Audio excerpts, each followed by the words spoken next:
Hello codes, இது வரைக்கும் operators, loops, conditional statements, வேரியபிள்ஸ்னு எல்லாத்தையும் பார்த்துருப்போம். ஆனால் இப்போ பார்க்க போகிறது இது எல்லாத்துக்கும் மேலே, அதுதான் ஃபங்க்ஷன்ஸ்.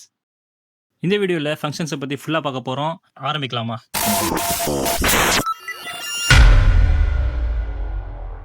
ஃபங்க்ஷன்னா என்ன? இப்போ நீங்கள் ஜாபுக்கு அப்ளை பண்ணிட்டு இருக்கிற ஒரு ஃப்ரெஷர்னா உங்களோட டெய்லி ஆக்டிவிட்டிஸ் என்னவா இருக்கும்? நாக்கரிக்கு போகணும், ஒரு 5 ஜாப்ஸ்க்கு அப்ளை பண்ணணும். கிளாஸ் டோருக்கு போகணும், ஒரு 5 ஜாப்ஸ்க்கு அப்ளை பண்ணணும்.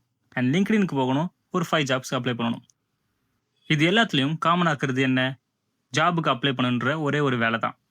ஸோ இப்போது எல்லாத்தையும் தனித்தனியாக செய்யாமல் ஜாப் அப்ளைன்ற ஒரு சின்ன ஃபங்க்ஷனை க்ரியேட் பண்ணிவிட்டு அதில் எல்லாத்தையும் டிஃபைன் பண்ணிட்டோம்னா எப்போல்லாம் ஜாபுக்கு அப்ளை பண்ணுறோமோ அப்போல்லாம் ஜாப் அப்ளைன்ற ஃபங்க்ஷனை கால் பண்ணால் மட்டும் போதும், அதுவே எல்லாத்தையும் அப்ளை பண்ணிடும். இப்படி தான் ப்ரோக்ராமிங்கில் ரிப்பீட்டடாக யூஸ் பண்ண போகிறோன்ற கோட்ஸ் எல்லாத்தையும் ஒரு ஃபங்க்ஷனில் டிஃபைன் பண்ணி வச்சுட்டு அது எப்போல்லாம் தேவைப்படுதோ அப்போல்லாம் கால் பண்ணி யூஸ் பண்ணிக்கலாம். அதனால தான் ஃபங்க்ஷனை டிஃபைன் ஒன்ஸ் யூஸ் மல்டிபிள் டைம்ஸ்னு சொல்லுவோம். இப்போ இதை ஒரு எக்ஸாம்பிளோட டீட்டெயில்டாக பார்க்கலாம். ஃபங்க்ஷனை கிரியேட் பண்ணுறதுக்கு டெஃப்ன்ற கீவேர்டை யூஸ் பண்ணணும் அண்ட் அதுக்கு ஒரு நேமும் கொடுக்கணும். இந்த இடத்துல செக் ஈவன் ஆடுன்ற நேமை நான் கொடுக்குறேன்.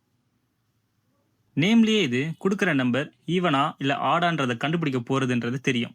இப்படி தான் ஃபங்க்ஷனுக்கு மீனிங்ஃபுல்லான நேம்ஸ் கொடுக்கணும், அதுதான் நம்மளுக்கு யூஸ் ஆகும். அண்ட் ஃபங்க்ஷனுக்குள்ளே ஒரு இஃப் ஸ்டேட்மெண்ட் வச்சுக்கலாம். இஃப் நம் மாடுலஸ் 2 ஈக்குவல்ஸ் டு 0.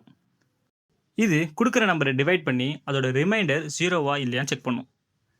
அண்ட் 0வா இருந்துச்சுன்னா அதை ஈவன் சொல்லி பிரிண்ட்டும் பண்ணிடுறோம்.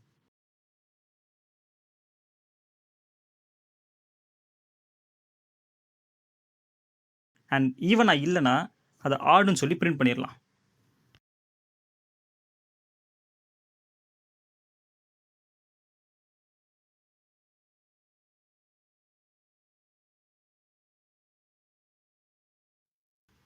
இதுதான் நம்மளோட ஃபங்க்ஷன்.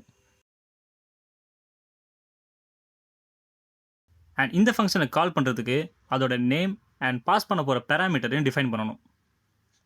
இப்படி தான் நம்ம எந்த நம்பருக்கு செக் பண்ண போகிறோன்றத நம்மன்ற வேல்யூவை ஸ்டோர் பண்ணுறதுக்கு அதோட பிளேஸ்லேயே அந்த நம்பரை டிஃபைன் பண்ணிடலாம்.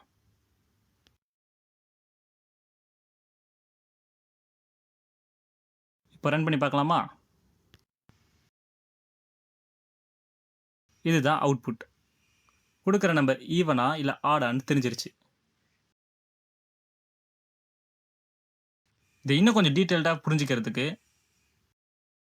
ஃபங்க்ஷனுக்கு மேலே பிஃபோர் ஃபங்க்ஷன்ன்றதை பிரிண்ட் பண்ணிக்கலாம். அண்ட் ஃபங்க்ஷனுக்கு கீழே பிஃபோர் ஃபங்க்ஷன் கால்ன்றதை பிரிண்ட் பண்ணிக்கலாம்.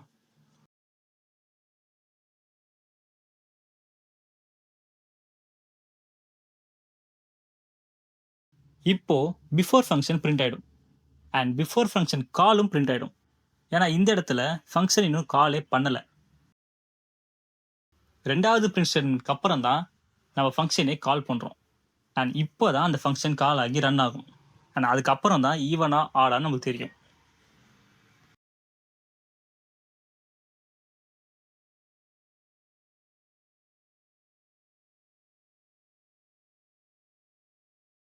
ஃபங்க்ஷன்ஸ் மல்டிபிள் ஆர்குமெண்ட்ஸை கூட ரிசீவ் பண்ணும்.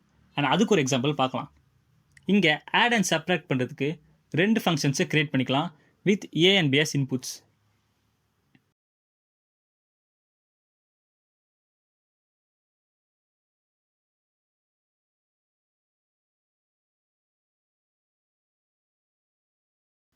அண்ட் இந்த ஃபங்க்ஷன்ஸை டைரெக்டாக பிரிண்ட் ஸ்டேட்மெண்ட்லேயே கால் பண்ணலாம்.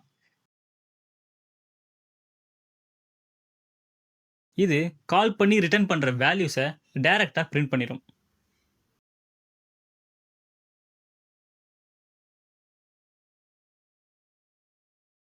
அண்ட் இந்த மாதிரி மல்டிபிள் பேராமீட்டர்ஸை பாஸ் பண்ணும்போது ஃபங்க்ஷன் ரெஸ்பெக்டிவ் பிளேசஸில் இருக்கிற வேரியபிள்ஸுக்கு அந்த வேல்யூஸை அசைன் பண்ணிடும். அந்த மாதிரி தான் ஆப்ரேஷன்ஸை பர்ஃபார்ம் பண்ணி வேல்யூஸை ரிட்டர்ன் பண்ணும். இப்படி தான் ப்ரோக்ராமிங்கில் ஒரு ஃபங்க்ஷனை ப்ரோக்ராமில் எங்கே வேணால் டிஃபைன் பண்ணி வச்சுட்டு தேவைப்படுற இடத்துல கால் பண்ணி யூஸ் பண்ணிக்கலாம். அவ்வளோதான் கூட, இதுதான் ஃபங்க்ஷன்ஸ். அண்ட் நெக்ஸ்ட் வீடியோஸ்க்கு ஸ்டே டியூன்ட் அண்ட் மறக்காமல் கோட் குரல் சேனலை சப்ஸ்கிரைப் பண்ணிடுங்க. டாடா.